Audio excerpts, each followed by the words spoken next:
A imbecilidade, ela é uma escolha.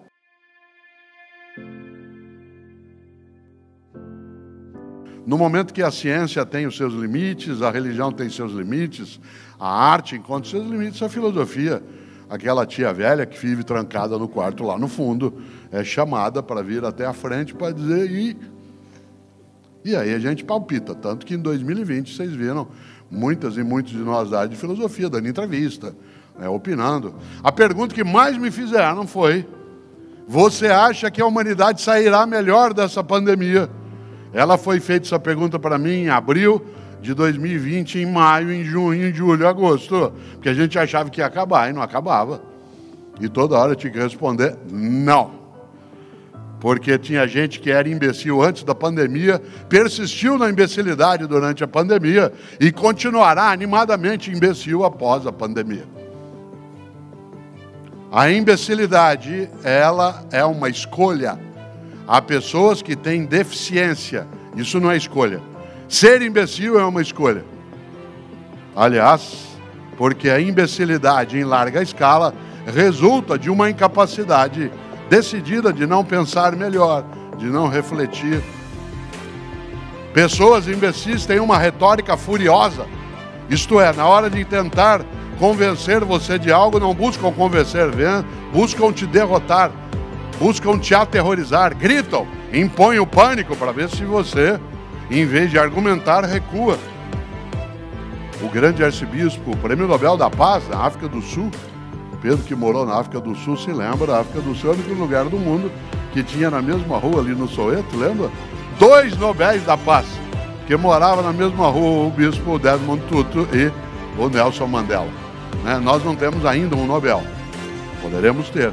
Mas ali na África do Sul, na mesma rua, moravam 2 Nobéis, Nelson Mandela e Desmond Tutu. E Desmond Tutu, que morreu ano passado, ele dizia sempre que o pai dele o advertia, dizendo: filho, não eleve a voz, melhore teus argumentos. Não aumente a voz, melhore teus argumentos. E é interessante porque a pessoa medíocre, ela tem na imbecilidade uma forma de socorro. E uma pessoa imbecil não é aquela que tem menos escolaridade. Aliás, porque tem muita gente que tem muito mais escolaridade do que eu e me ultrapassa. E muita gente que tem menos escolaridade do que eu e me ultrapassa em várias coisas. Não é a escolaridade que avalia, mas é a capacidade de vivência refletida, de capacidade de aprendizado contínuo, mesmo que não seja pela escolaridade. Você conhece gente que não tem, às vezes, a tua formação escolar. Eu, por exemplo, tenho doutorado. Eu conheço dezenas de pessoas que são muito melhores do que eu. E conheço outras que não o são. A gente junta e cresce. Nem sempre é a escolaridade que mostra que alguém não é imbecil.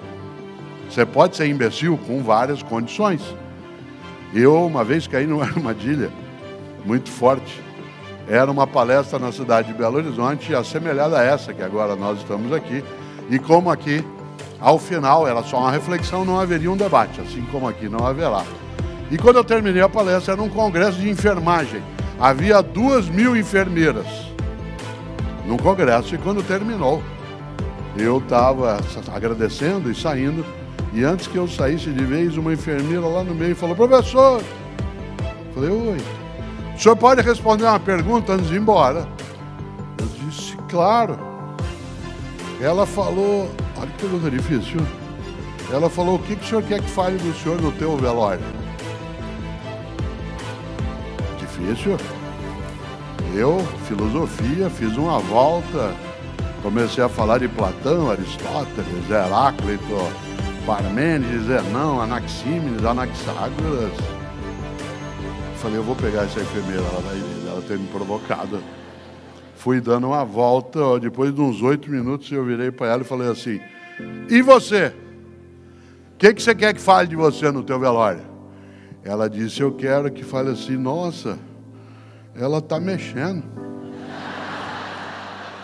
Você já imaginou? Que sabedoria? Que força de inteligência? Por isso a imbecilidade, ela é uma escolha protetiva. Pessoas que escolhem ser imbecis não são aquelas que escolhem ser ignorantes.